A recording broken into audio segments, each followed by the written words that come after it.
그 성공하는 사람들의 특징 중 하나가 뭔지 아십니까? 그것은 포기하지 않는 것입니다. 포기하지 않는 것.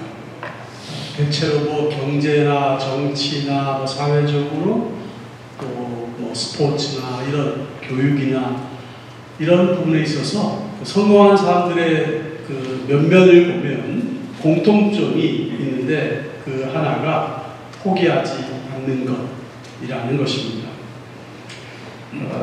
영국 처칠 수상이 옥스퍼드 대학교 졸업식 때 축사를 했는데 7마디 그 축사 때가 있었던 것 같습니다.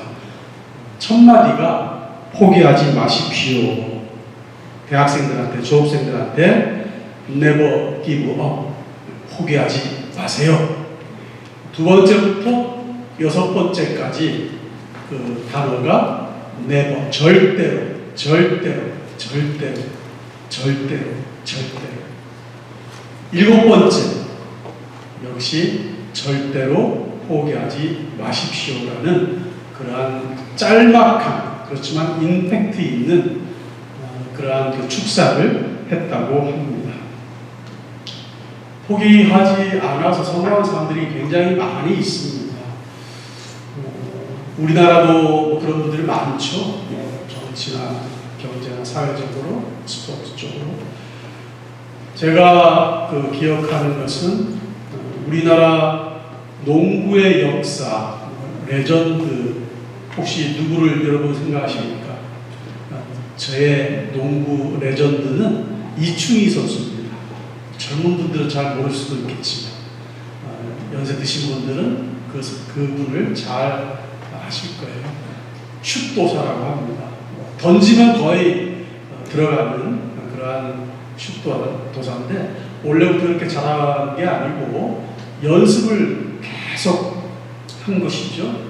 그래서 공식적인 연습을 다 마치고 나면 슛을 500개씩 던지고 난 뒤에 본인은 이제 퇴근을 했다고 합니다. 그거를 매일 한 번도 빠지지 않고 500개씩 던진 거예요. 어떤 힘들고 어려움이 있어도 포기하지 않았던 것이죠. 그러니까 그렇게 위대한 선수가 된 것이죠. 또 손흥민 선수도 마찬가지고요. 이렇게 위대한 사람들은 포기하지 않는 그러한 삶을 살았습니다. 우리 크리스찬들은 어떤 사람들입니까? 사실은 우리 크리스찬들은 포기한 사람들입니다. 그렇죠? 누가복음 9장 23절에 아무든지 나를 따라오려거든 자기를 부인하고 제 십자가를 지고 나를 따를 것이냐라고 예수님께서 말씀하셨습니다. 그 말은 너 자신을 포기해라, 내려놔라 그런 말씀입니다. 우리 크리스찬들은 사실 포기해야 되는 그런 포기하는 삶을 살아야 되는 그러한 사람들입니다. 하지만 오늘은 우리 크리스찬들이 포기하지 말아야 될 것에 대해서 말씀해 주고 있습니다. 그것이 무엇인지 한번 같이 상고해 보고자 합니다. 첫 번째, 우리 크리스찬들이 포기하지 말아야 될 것, 그것은 하나님의 말씀입니다. 하나님의 말씀은 절대로 포기해서는 안 됩니다. 우리가 읽었지만 1절과 2절을 다시 한번 다 같이 읽겠습니다. 시작. 수일 후에 예수께서 다시 가버나움에 들어가시니 집에 계시다는 소문이 들린지라 많은 사람이 모여서 문 앞까지도 들어설 자리가 없게 되었는데 예수께서 그들에게 도를 말씀하시더니, 우리 주님은 사람들과 모여 있었을 때, 사람들이 있었을 때 항상 복음을 전했습니다. 그것이 우리 주님의 사명이었기 때문에 그렇습니다. 어떠한 상황에서도 하나님의 말씀을 전하지 않은 때가 없는 것이죠. 여러분, 예수님이 오셨다는 소문을 듣고 많은 사람들이 모였습니다. 왜 모였을까요? 예수님이 말씀을 잘 전하셔서? 아니면 잘생기셔서? 아니면 예수님이 병자를 고치셔서 이적과 기적을 베푸셔서 뭘까요? 네, 3번이죠. 예수님이 이적과 기적을 베푸시니까 사람들이 모인 겁니다. 그것은 바로 앞장 마가복음 1장에 잘 나타나 있습니다. 21절부터 보시면 예수님께서 병자들을 고치시고 이적과 표적을 보이시니까 사람들이 예수님한테 모이게 됩니다. 그래서 병자를 또 고쳐주시고 또 안수병이 낫게 하시고 베드로의 장인을 또 낫게 하시고 그러시면서 말씀도 전하시고 한적한 곳에 가서 기도하시고 그랬는데 또 사람들이 모이는 것이에요. 그것은 예수님의 말씀보다는 그들이 원하는 것, 이적과 표적을 보이고 병자를 고치는 그 사건 때문에 예수님께로 모이는 것이죠. 사람들의 관심사는 사실은 하나님의 말씀보다는 이적과 표적과 병자 고치는 것과 보이는 것에 관심이 있습니다. 그러나 우리 주님은 말씀에 관심이 있었습니다. 요한복음 3장 1절 2절에 보면은 니고데모가 예수님을 밤에 몰래 찾아오는 그러한 장면이 있습니다. 제가 한번 읽어보겠습니다. 그런데 바리새인 중에 니고데모라 하는 사람이 있으니 유대인의 지도자라. 그가 밤에 예수께 와서 이르되 랍비여 우리가 당신은 하나님께로서 오신 선생인 줄 아나이다. 하나님이 함께 하시지 아니하시면 당신의 행하시는 이 표적을 아무도 할 수 없음입니다. 이 니고데모라고 하는 사람, 소위 유대인의 지도자라고 하는 사람 역시 예수께로 왔는데 그 온 이유가 표적 때문에. 표적이 아니면 그리고 표적이 아니면 하나님의 아들인 것이 이 표적이 아니면 그것을 증명할 수 없다라고 이야기를 하면서 표적에 관심을 두는 것을 말씀하고 있습니다. 이날도 역시 많은 사람들이 예수님을 찾아왔습니다. 병 치유는 중요합니다. 하지만 더 중요한 것이 말씀인 것이죠. 예수님의 근본 목적은 병 고침이 아닙니다. 예수님은 죄인을 구하러 오셨고 이를 위해서 복음을 전하러 오신 것입니다. 말씀을 설명하고 설득하는 일은 많은 인내가 필요하고 극적인 결과도 나타나지 않을 수 있습니다. 하지만 사실은 가장 빠른 길이고 가장 옳은 길이고 효과적인 길인 것입니다. 또한 하나님의 말씀은 우리를 바로 세우기 때문에 중요한 것입니다. 그래서 우리는 늘 말씀을 사모하고 가까이 해야 합니다. 말씀 공부를 게을리 해서도 안 될 것입니다. 왜냐하면 하나님의 말씀은 복음이기 때문에 그렇습니다. 하나님의 말씀은 우리로 죄를 알게 하고 회개케 하고 우리를 구원하기 때문에 그렇습니다. 또한 말씀 안에 하나님 아버지의 마음이 또 하나님의 아버지의 뜻이 목적이 담겨져 있기 때문에 그렇습니다. 말씀이 우리에게 힘과 능력이 되기 때문에 우리는 말씀을 포기해서는 안 될 것입니다. 예수님께서도 시험 가운데 계셨을 때 늘 말씀으로 물리치신 것을 마태복음 4장에 보면 잘 나타나 있습니다. 예수님이 40일 동안 금식기도 하고 나왔을 때 한참 배가 부릴 때에 사탄이 마귀가 와서 그를 시험한 장면이 나옵니다.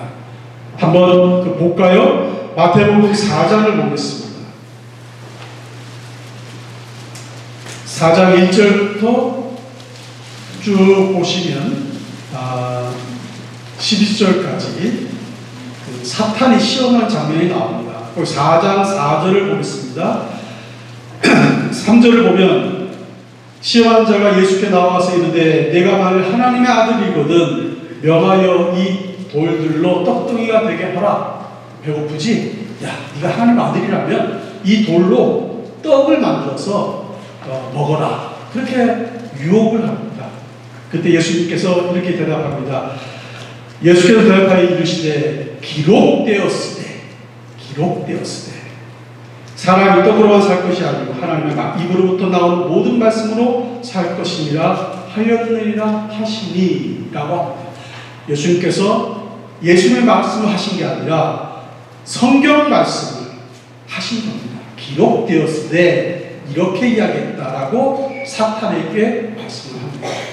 사탄이 어떻게 대합니까? 대단한데? 이렇게 생각했을까요? 그래.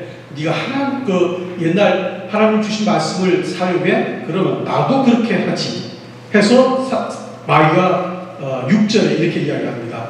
이르되 내가 만일 하나님의 아들이거든 뛰어내리라 기록되었으되. 마귀도 하나님의 말씀을 인용합니다. 그가 너를 위하여 그의 사자들을 명하시니 그들이 손으로 너를 받들어 발이 돌에 부딪히지 않게 하리로다 하였느니라. 첫 번째 시도가 먹히지 않으니까 두 번째 시도를 합니다. 높은 곳에 성전 꼭대기에 올라가서 뛰어내리라. 거기 너가 살 거다. 그러면서 인용을 하나님 말씀을 마귀가 인용합니다. 그러니까 예수님의 능력으로 딱 물리칠 수 있지만 뭐라고 대답합니까? 7절에 예수께서 이르시되 또 기록되었으되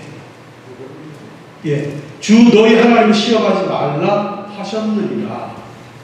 예수님이 또 예수님 말씀하신 게 아니라 하나님 말씀을 가지고 대답을 하십니다.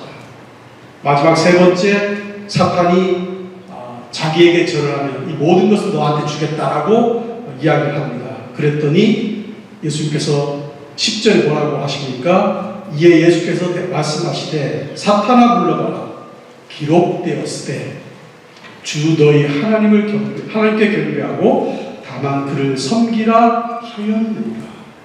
그러니까 철저하게 예수님은 하나님의 말씀으로 시험에서 승리한 것을 볼 수가 있습니다. 우리도 우리 속에 하나님의 말씀이 살아있다면 우리에게 오는 시험과 난관을 극복할 수가 있습니다. 어려움도 극복이 됩니다. 말씀은 우리에게 큰 힘과 용기를 제공합니다. 하나님의 말씀은 이렇게 살아있고 운동력이 있습니다. 하나님의 말씀은 우리에게 변치 않는 약속입니다. 이 하나님의 약속의 말씀을 의지하고 하나님의 말씀을 절대로 포기하지 마시길 바랍니다. 말씀이 저와 여러분의 삶 속에서 살아서 모든 것을 극복하고 승리하는 삶을 살기를 간절히 소원합니다. 두 번째 우리가 포기하지 말아야 될 것이 있는데 그것은 하나님에 대한 믿음을 포기하지 말라는 것입니다. 하나님에 대한 믿음. 3절부터 5절까지를 다시 한번 읽어볼까요? 다 같이 시작. 사람들이 한 중풍병자를 네 사람에게 메어가지고 예수께로 올때 물질 때문에 예수께 데려갈 수 없으므로 그 계신 곳에 지붕을 뜯어 구멍을 내고 중풍병자가 누운 상을 달아내리니 예수께서 그들의 믿음을 보시고 중풍병자에게 이르시되 작은 자야 내 죄 사함을 받았느니라 하시니. 5절 예수께서 그들의 믿음을 보시고 라고 기록하고 있습니다. 주님은 사람들의 믿음을 보고 중풍병자를 낫게 하십니다. 그 상황을 보면 사람들이 너무나 많기 때문에 도저히 그것을 뚫고 지나갈 수 없는 상황이었습니다. 그래서 사람들이 그 중풍병자를 할 수 없이 침대에 누이고 네 사람이서 옆에 놓여있는 옥상으로 올라가는 그 다리, 그 계단을 올라가서 그 지붕 구멍을 냅니다.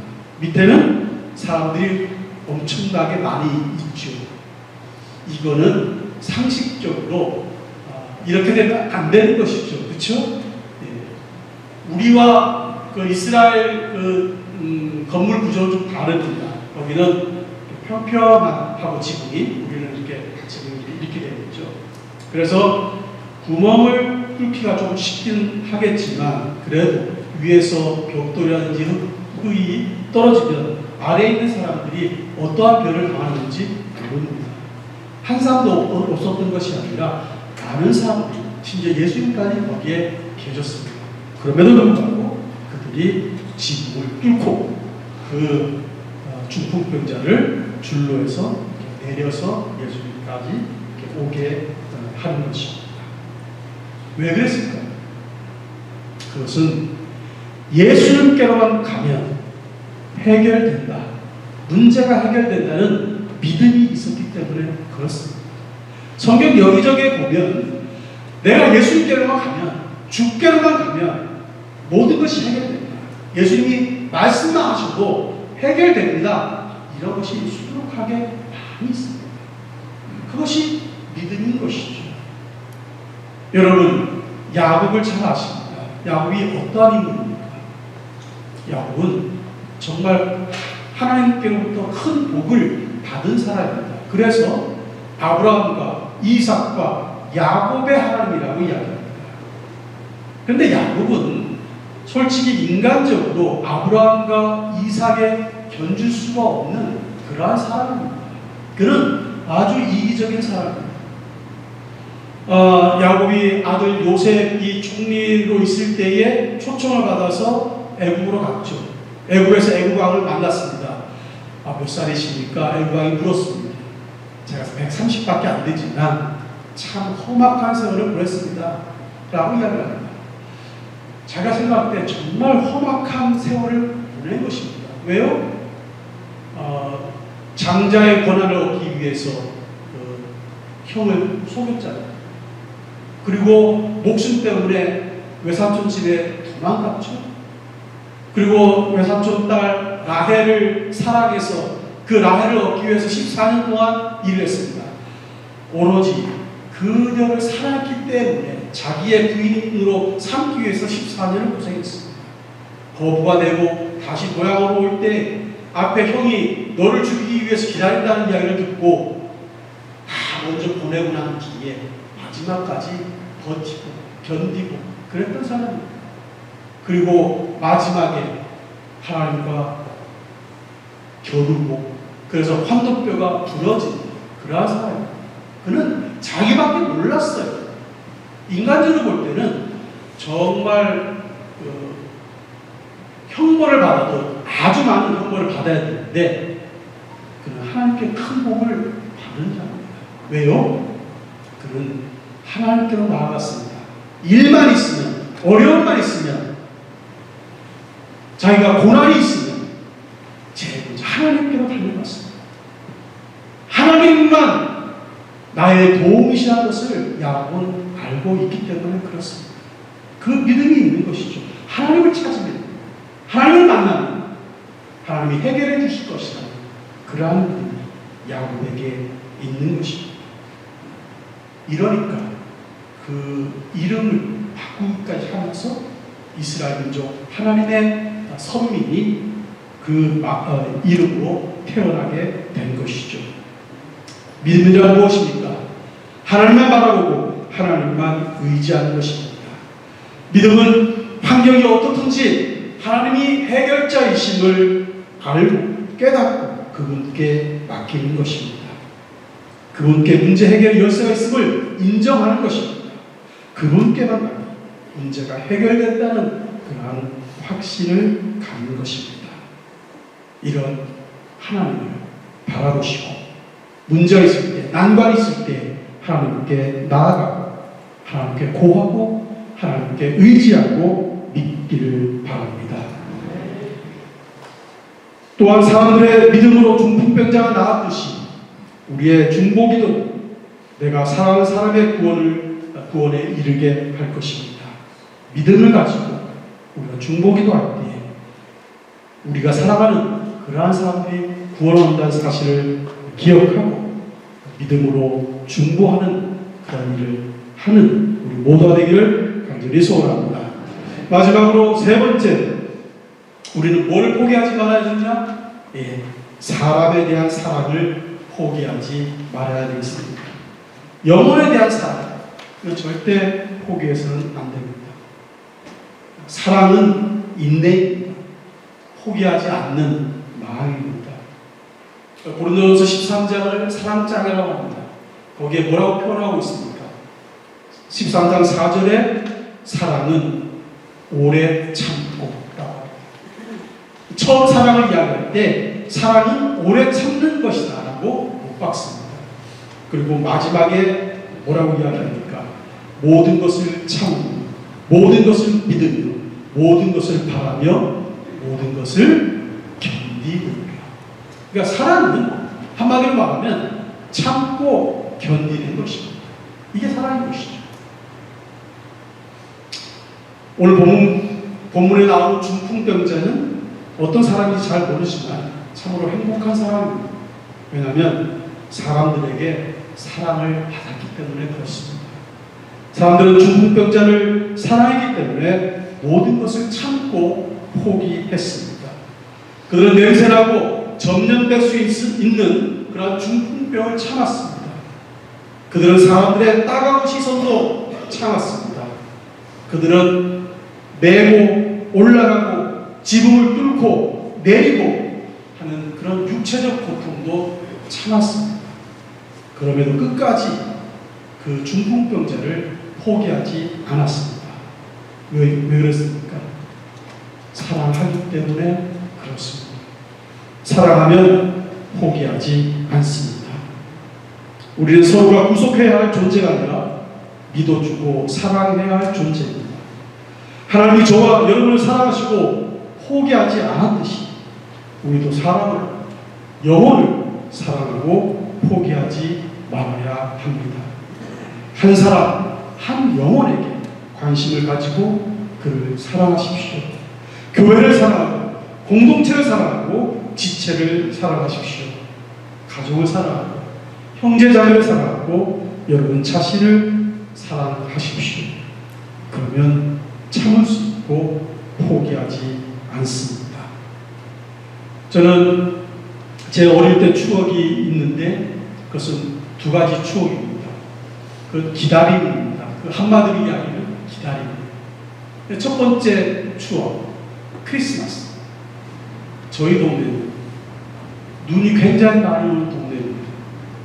시골이었는데 교인들이 오리, 신이 이렇게 된 곳에서도 왔습니다. 그 당시 크리스마스가 되면 새벽송이라는 것을 했어요. 저는 아주 어렸었지만 형님, 누나, 집사님들 따라다니면서 새벽송을 다녔습니다. 논에서 눈을 막 밟으면서 다녔어요. 그게 너무나 좋았어요.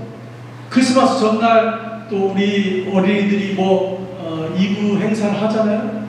그게 좋았어요.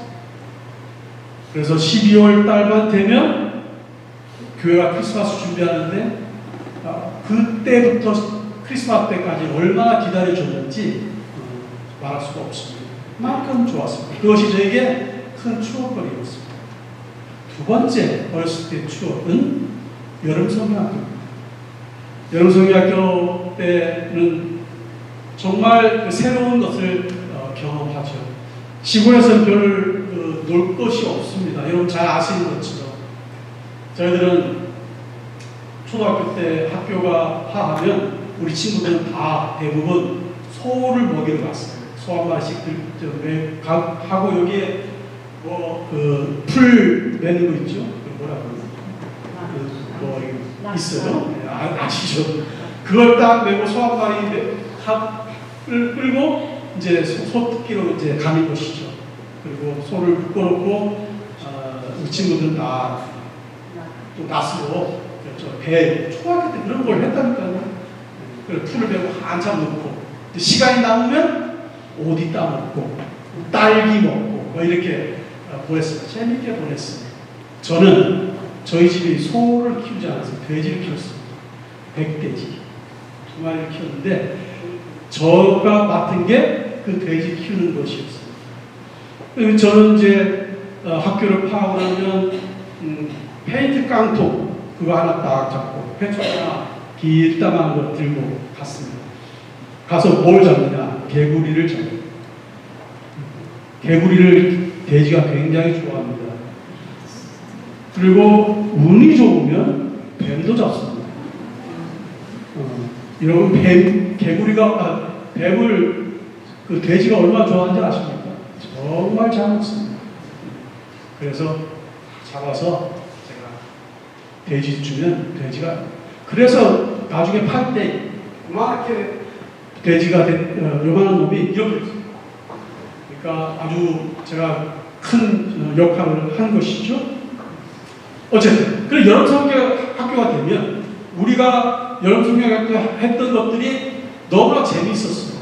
그래서 특별히 그 공과도 그렇지만 수공자료로 이렇게 뭘 만드는 것이 너무 좋았습니다.